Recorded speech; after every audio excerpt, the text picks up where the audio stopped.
professor Aurélio e hoje vamos falar sobre trauma no idoso. A população geriátrica tem aumentando de forma progressiva nos últimos anos. Está nítido um aumento na proporção de pessoas com 65 anos ou mais. E o que tem de especial nesse grupo é que já existem algumas alterações que são próprias da idade. Nós precisamos entender essas alterações para realizar um atendimento de uma forma mais direcionada para eles. Esse grupo tem uma mortalidade e morbidade aumentadas. Então, mais do que nunca, a importância de um atendimento bem realizado, para que a gente consiga diminuir essas alterações. Com a evolução da idade, com o aumento da idade, nós conseguimos observar algumas alterações que já vão ocorrendo. Dentre elas, nós podemos citar há uma progressiva diminuição da massa encefálica, uma diminuição da reserva ventilatória, uma diminuição do volume sistólico e da frequência cardíaca. Não é incomum a presença de cardiopatias nesses pacientes e há uma tendência do aumento progressivo da pressão arterial.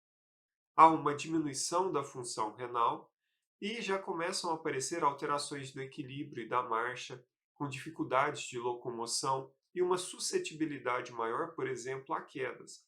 Então a gente tem que reconhecer essas limitações, essas dificuldades, para que a gente consiga providenciar um atendimento mais direcionado. Os principais traumas no paciente idoso são as quedas, as queimaduras, os atropelamentos, mas aqui nós podemos acrescentar também as alterações relacionadas ao uso do álcool, os acidentes com veículos automotores. Aqui, principalmente, né, a principal causa sendo as quedas, diretamente relacionada com essas alterações que a gente falou. Já há uma alteração na visão, alteração no equilíbrio, alterações na marcha, tudo isso contribuindo para essa alteração nesses pacientes. Bom, a partir do momento que a gente entende que com a idade ocorrerão algumas alterações fisiológicas, a gente deve se perguntar, bom, então como que eu vou atender esse paciente? Que cuidados eu vou ter que ter a mais? Então, o primeiro passo do entendimento é que o atendimento inicial será igual a qualquer outro paciente. Então, as prioridades serão as mesmas, os cuidados com as vias aéreas, com a ventilação, com a circulação, as alterações neurológicas e a exposição. Só que em cada uma dessas etapas, nós podemos e devemos ter alguns cuidados. Em relação às vias aéreas, como a reserva ventilatória desse paciente ela está diminuída, nós temos que avaliar sempre a possibilidade de uma via aérea definitiva, a intubação orotraqueal de forma precoce. Então, aquele paciente que no início você permeabilizou a via aérea, está ofertando oxigênio, mas não há uma resposta rápida, diferentemente do paciente mais jovem, que medidas auxiliares podem ser tentadas, no idoso a gente vai sempre avaliar a possibilidade de uma intubação precoce. Em relação à intubação, nós ainda temos alguns cuidados. Esses pacientes apresentam uma fragilidade maior da mucosa da cavidade oral, tem a questão de próteses dentárias que podem estar presentes. Não é incomum nesse grupo a presença de artrite cervical que poderia dificultar um pouco mais a intubação. Então, mesmo sabendo que ela deve ser realizada de forma precoce, ela também deverá ser realizada com mais cuidado.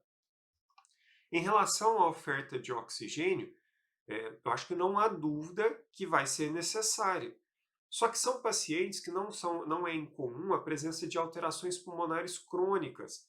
Então, o oxigênio de menos será prejudicial, mas a oferta de oxigênio em altas concentrações por muito tempo pode também dessensibilizar o centro respiratório. Então, aqui vai ter que ter uma parcimônia, uma reposição, uma oferta de oxigênio com cuidado também redobrado. Em relação às alterações torácicas, as alterações da ventilação, o que a gente percebe nesse grupo, como a reserva ventilatória em geral está diminuída, é que as alterações do tórax são mal toleradas. Ou seja, pequenas alterações que às vezes num paciente mais jovem não levariam uma repercussão tão grande, no idoso já passa a ter. Então, não é incomum o paciente ter sinais de insuficiência respiratória apenas pela dor do trauma do tórax ou de uma fratura de arco costal, mesmo que não tenham outras lesões associadas.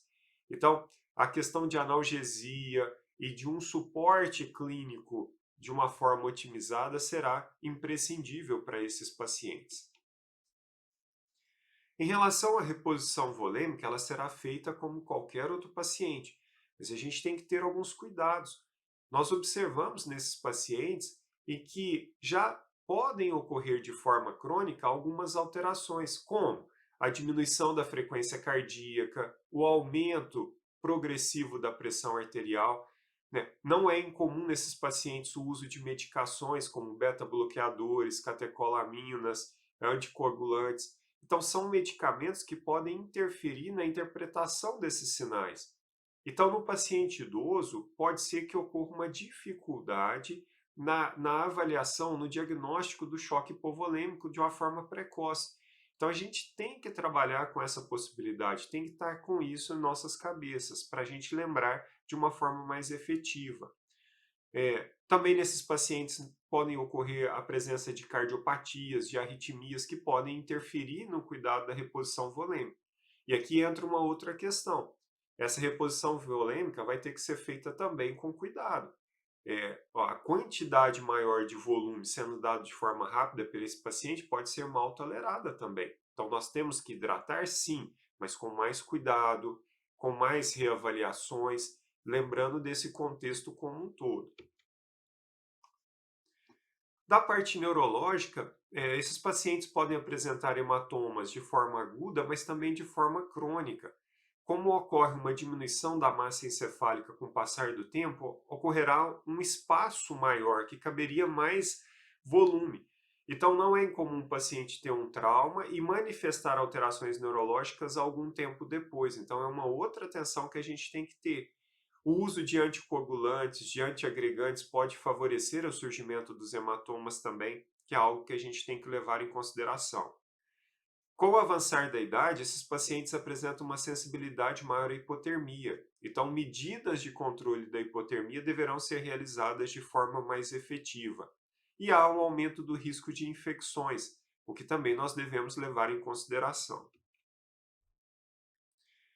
Concluindo, pessoal, as prioridades do atendimento do paciente idoso serão exatamente as mesmas, porém, nós devemos ter uma atenção especial nesse grupo.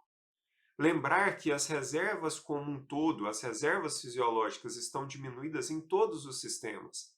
Então, nós devemos seguir os mesmos passos, porém, com cuidados extras. Eu acho que esse é a melhor forma, essa é a melhor forma para que a gente não erre com esses pacientes. Com isso, concluímos os aspectos do atendimento no idoso. Eu agradeço pela atenção e até a próxima. Obrigado.